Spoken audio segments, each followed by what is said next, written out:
recording going, and there we go. All right, good morning, everyone. Today's reading for our contemplative meditation is from the Science of Mind magazine this month, The Dailies, written by Tracy Brown.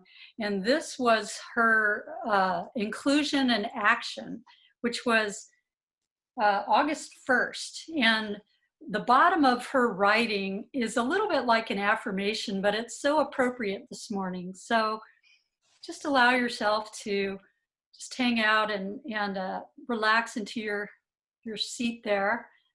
Take a couple of centering breaths. And I'll do this reading, give us a few moments of silence, and then Jackson will sing us into the invocation. I am a center of consciousness. I am God in action. Because I have been made in the spiritual image and the likeness of God, I realize my consciousness and my choices have an effect on my experience and the evolution of all life. The diversity in humanity presents opportunity after opportunity to demonstrate the love, harmony, and unity already within me.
I'm here to remind you of your magnificence, to help you awake to all the wonder that you are. I long to show you all the joy you're worthy of. I'm here to remind you how much you're truly loved.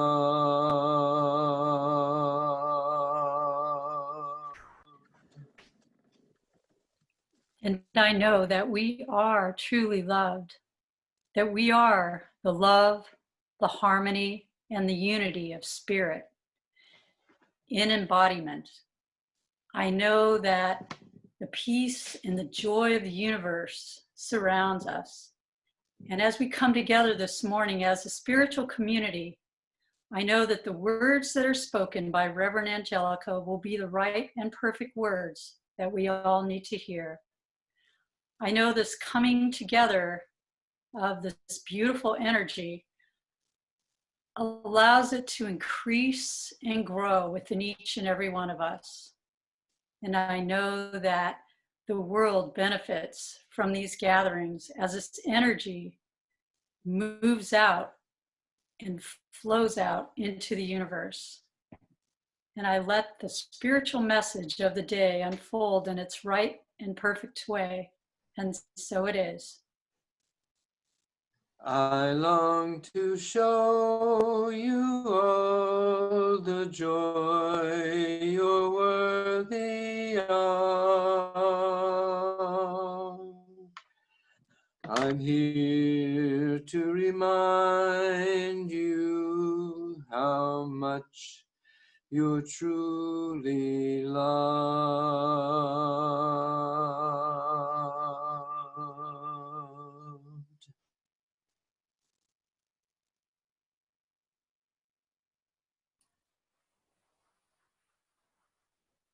Thank you, Michelle and Jackson.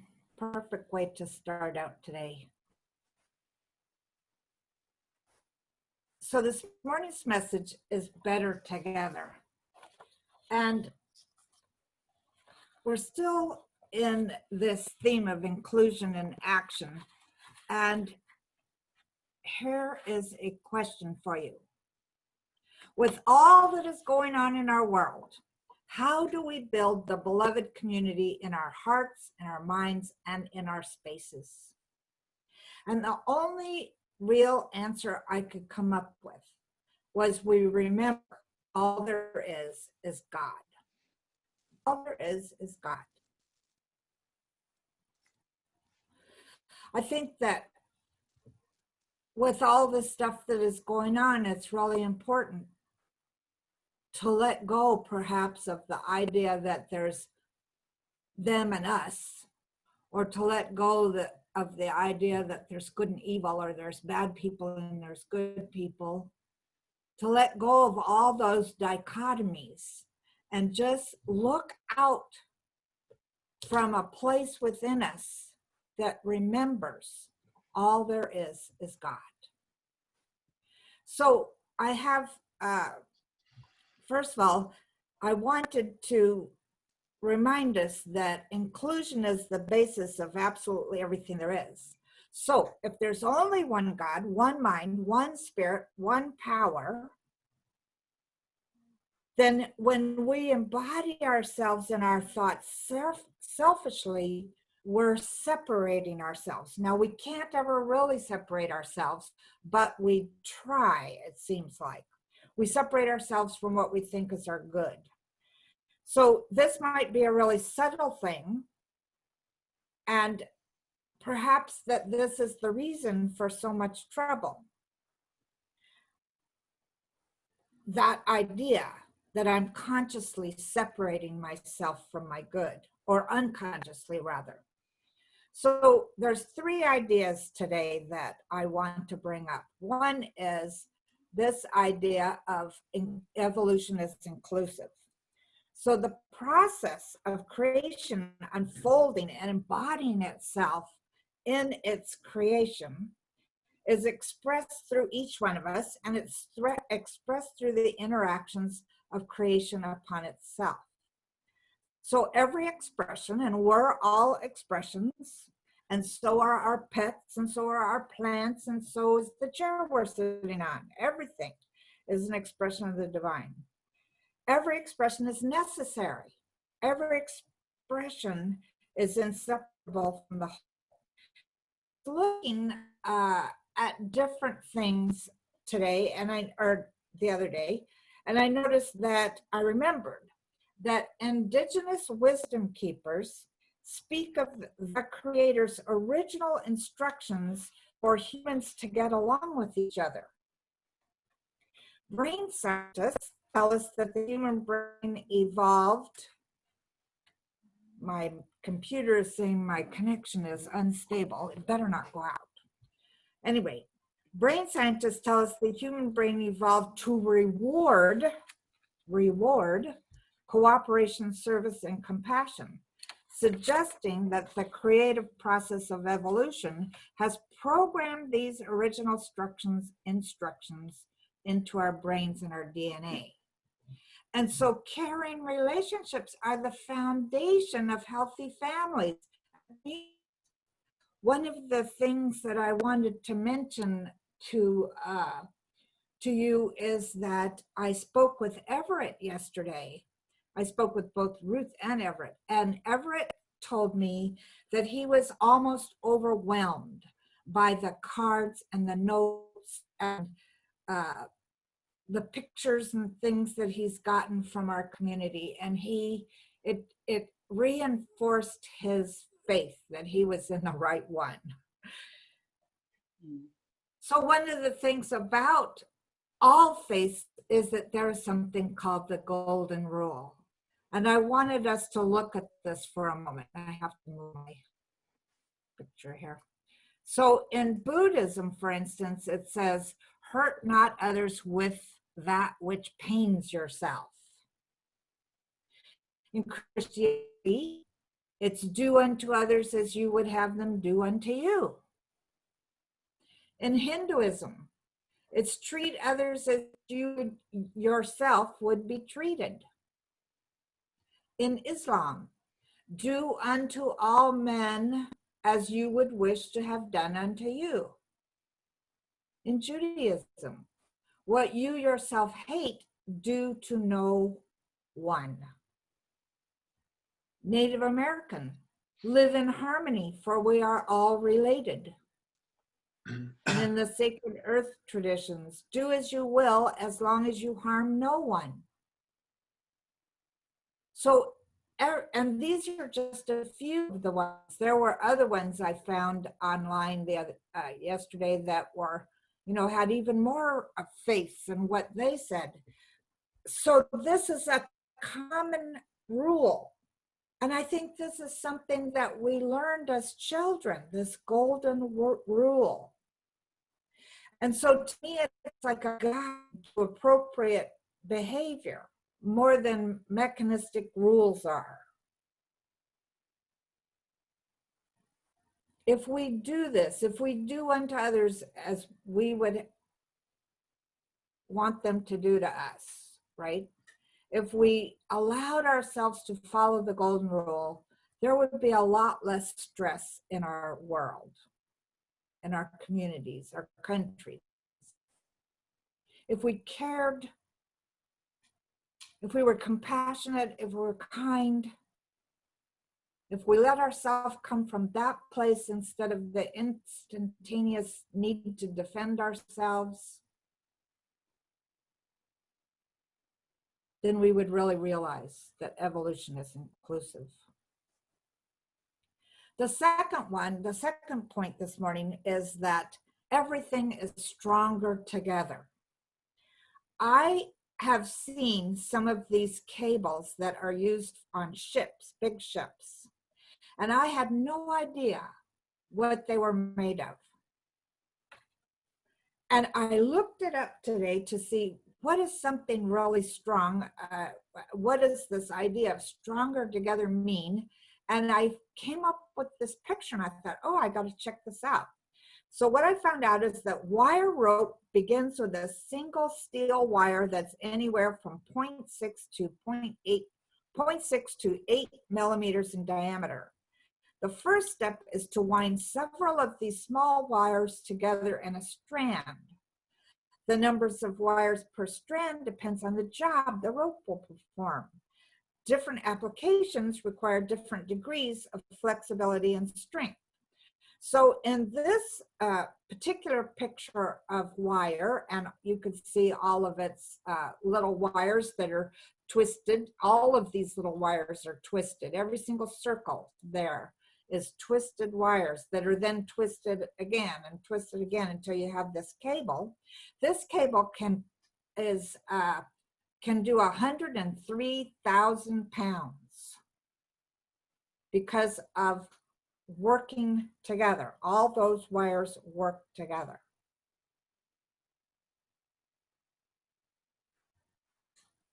So all these different wires, just as we add more and more wires to the cable, it becomes stronger, a stronger, more versatile wire that expands the uses, expands the strength, it expands the effectiveness of the cable. And just like that, our inclusion of more and more different cultures, more and more different views, more and more individualized expressions of humanity creates expanded, stronger, and more effective communities. So everything is stronger together. I mean, you know, that phrase, no man is an island, or there's so many different phrases you could think of about being a singularity. But we want to be inclusive. We want to be a multiplicity. It just blows me away. I had no idea that there are so many. I tried to count all these little circles yesterday when I found this slide. I kept losing count because so many of them.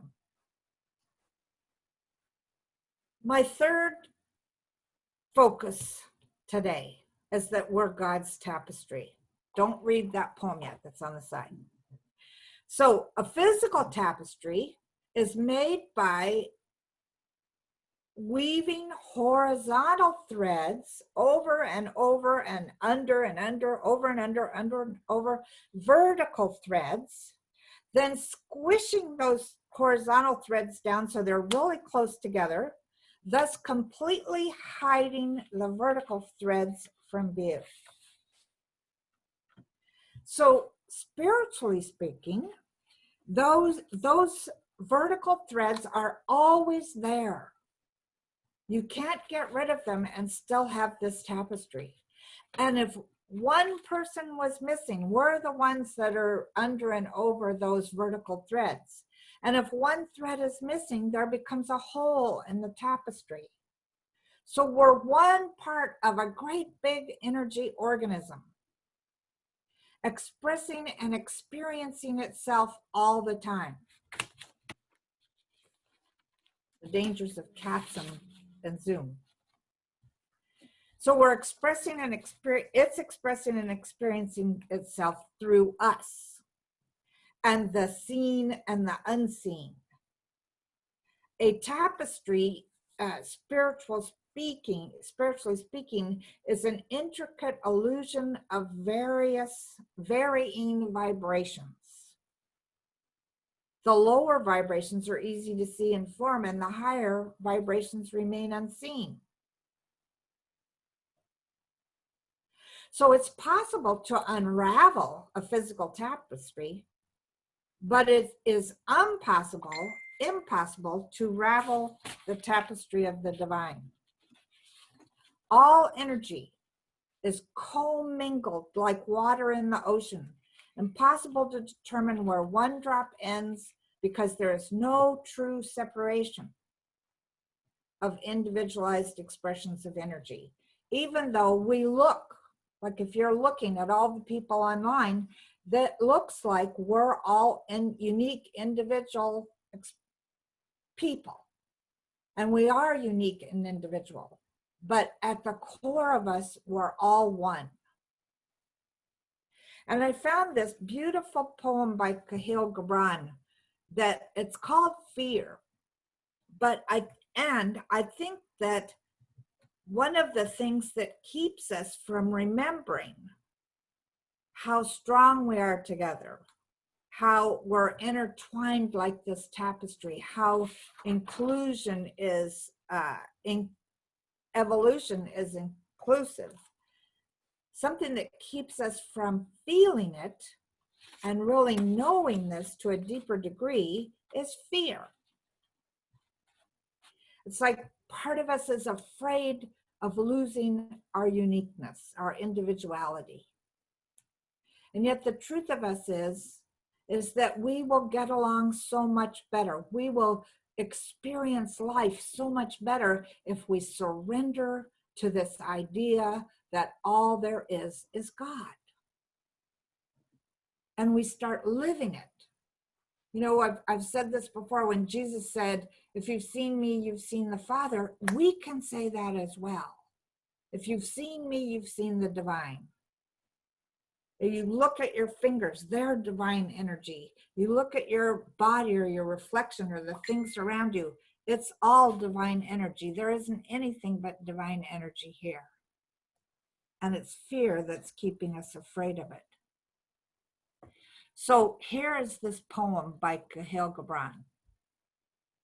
It is said that before entering the sea, a river trembles with fear.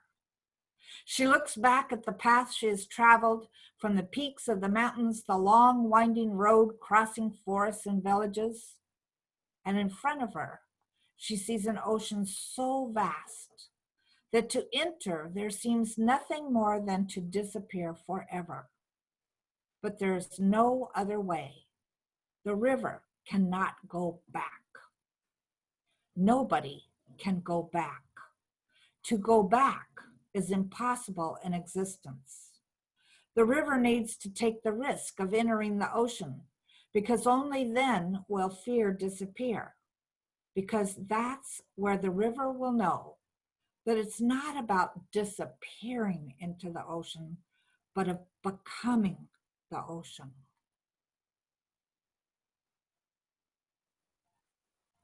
It's not about the fear of disappearing.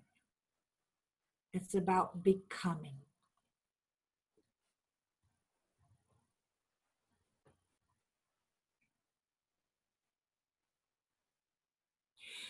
So, since this idea of unity is a basic principle of universal expression, let's start basing our thinking, our living, and our doing upon that idea of unity, and remembering the fear that we've had, all those things that we think we'll lose, our sense of uniqueness or our personality or all these things like the river. By jumping into this ocean of spirit, we're not losing anything, we're becoming. So at every moment, we have to ask ourselves, as Dr. Holmes says, does what I wish to do express more life, more happiness, more peace for myself, and at the same time harm no one? If it does, it's the right thing to do. I want us to be able to live in this idea of inclusion. Definitely including ourselves. And then allowing ourselves to include anyone else that we feel is an other.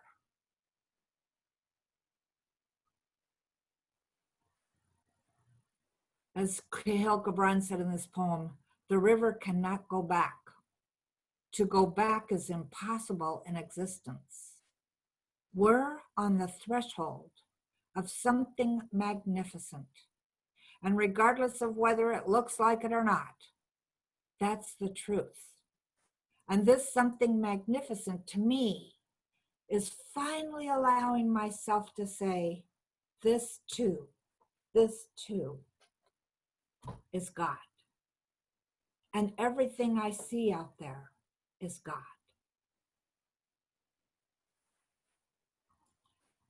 So here's Susan's affirmation this morning, and then we'll go into prayer. I see the truth behind our labels of family, community, tribe. And I know that there is only one life, one of unity and harmony running through all.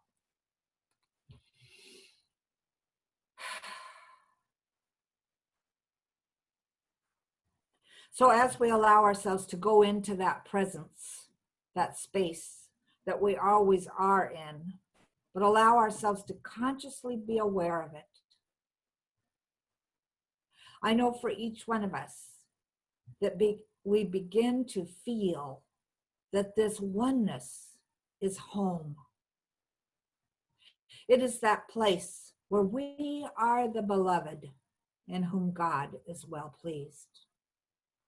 It is that place where we look out in our world and we share that same sentiment. All of this is God in whom we are well pleased. And so this is a good thing, a very good thing.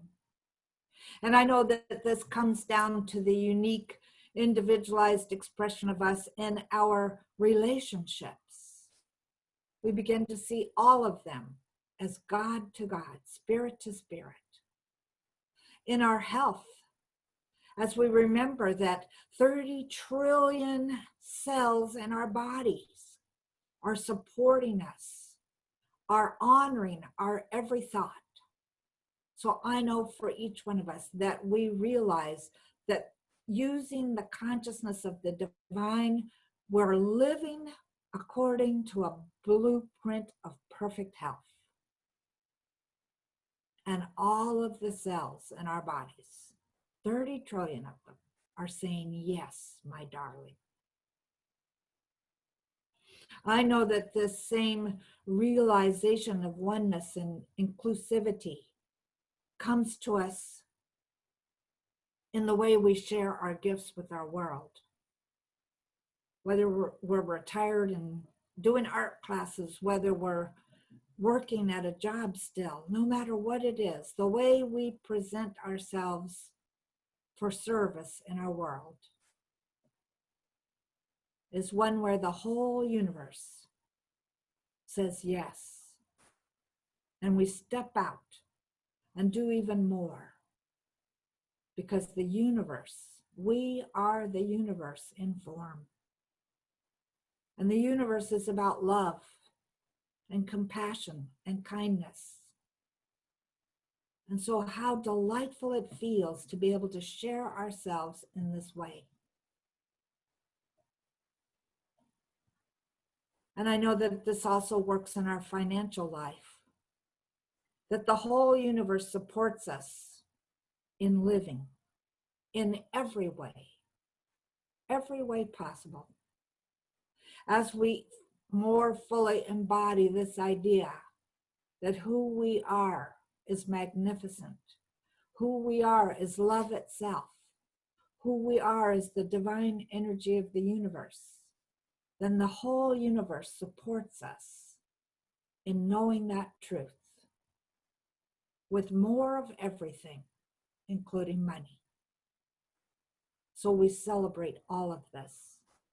We celebrate being the one life, the one mind, the one heart of the divine. And I know for each person this morning that absolutely something has triggered in us that moves us forward into a place where we say yes to the universe. Yes, with joy.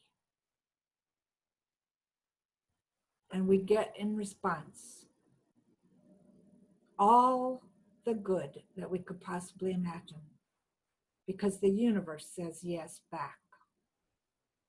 So I release these words into the law, knowing that they are already so, with such a grateful heart.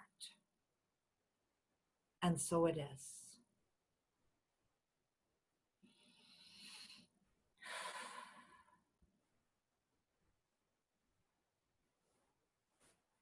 And Pamela is